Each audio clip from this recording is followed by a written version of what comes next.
ಚಪಾತಿ ಮಾಡು ಅಡ್ಡ ಮಾಡು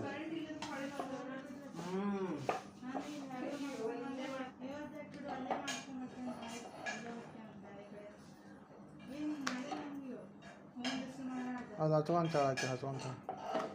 ಅದೇ ಖರ್ಚ ಸ್ಮೈ ಅದು ನೋಡಿ ಇಲ್ಲಿ ಅದು ಹಿಟ್ಟು ಹಚ್ಚುವಾದ ಅದು ಹಿಟ್ಟು ಹಚ್ಚುವಾದ ನಾನು ಹಾಕಿಸ್ತೇನೆ ಈ ಬಿತ್ತ ಹಾಂ ಹಿಟ್ಟು ಹಚ್ಚಬೇಕು